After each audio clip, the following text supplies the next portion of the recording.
Hey, it's Ollie and welcome to the next in this series of videos which are all about how I use my core study time to learn languages every single day. Now, as ever, for more on what I mean by core study time and all about language routines and effective language routines in general, then definitely check out the blog post which I'm going to put a link to in the description below. That's going to give you a lot more context and a lot more stuff to dive into. But in this video we're going to talk about one of my favorite activities for learning to understand native speakers and to improve your ability to understand what's going on in conversations. Because obviously, however good your speaking is, if you don't understand what's going on, it's all for nothing, right?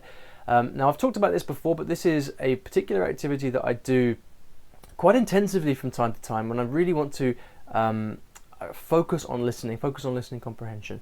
And it's for those of you guys who are probably at around a kind of lower intermediate or intermediate level and above.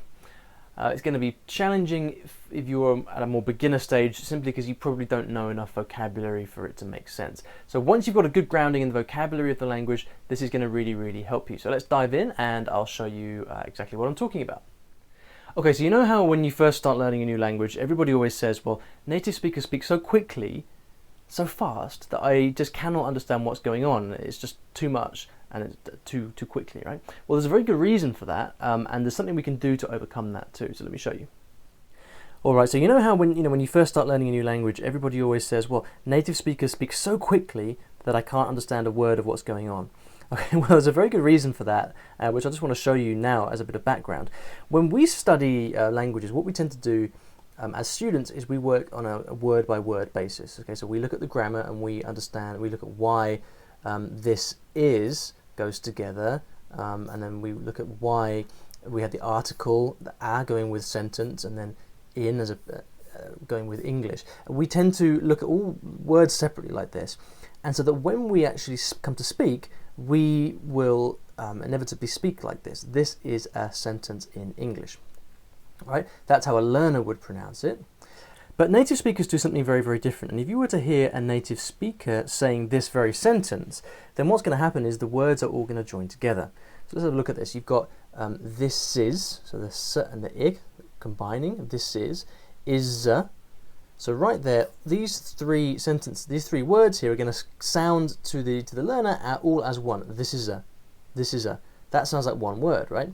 Now, again, let's have a look at the second half. Sentencing. Okay, this becomes a z, and this combines. So sentencing sounds like one word, and here in English, this combines as well. So sentence in English. So for someone who's learning English, all they hear is two funny words. Okay, this is a and sentence in English, or even the whole thing. This is a sentence in English because it all flows together.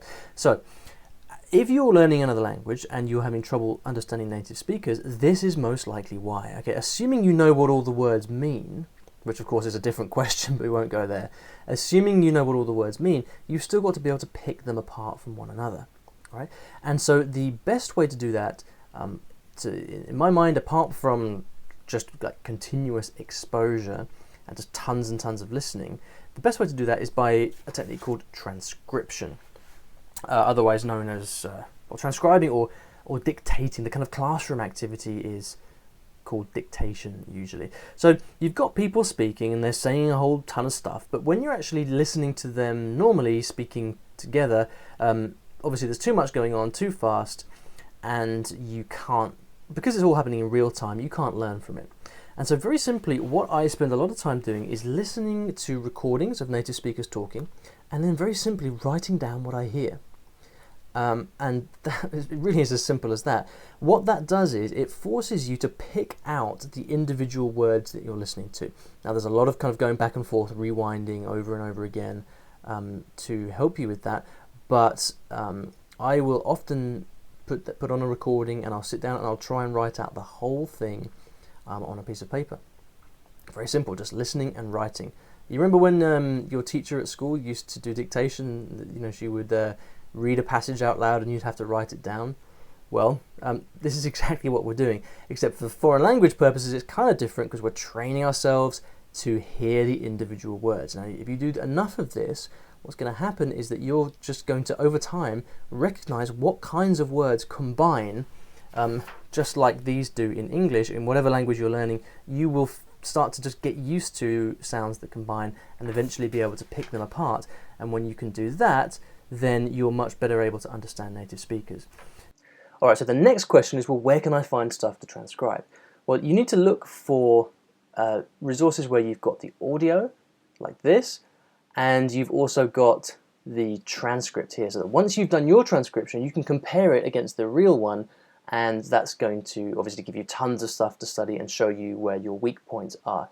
Now, this particular website is called Radio Ambulante, which is a Spanish website. Really, really awesome for those of you guys learning Spanish. But there's a ton of other stuff in different languages as well. And if you would like to get some information on resources in different languages, simply head over to iwillteachyoualanguage.com/sign up. And I'll send you this guide here that's got tons of stuff in there. Now, for transcribing itself, there are two apps I'd like to show you which are super useful. This is Speeta for iPhone, and it's really cool because you can basically just loop certain sections, click this button and go back by a couple of seconds. Very, very cool. You can even slow down the recording as well. Very, very cool for just helping you, listen in detail to tricky bits. If you've got Android, you can use the Smart Repeat app. I've used both of these. They're both super cool. They cost like a few dollars, but it's very, very cheap considering or everything you get from it. So this is something that's very, very powerful. I do this a lot. If you spend 30-45 minutes every morning doing this for over the space of 2 or 3 weeks, you're really going to notice a big difference, and your ear is going to be much better able to just pick out the component parts, the component sounds that you're listening to, and hopefully understand more of what you're hearing. Don't try and do too much. I'd aim for say 30-60 seconds at a time, and then start to kind of build up from there once you're comfortable with it. I hope that's helpful. Good luck, and I'll see you in the next video.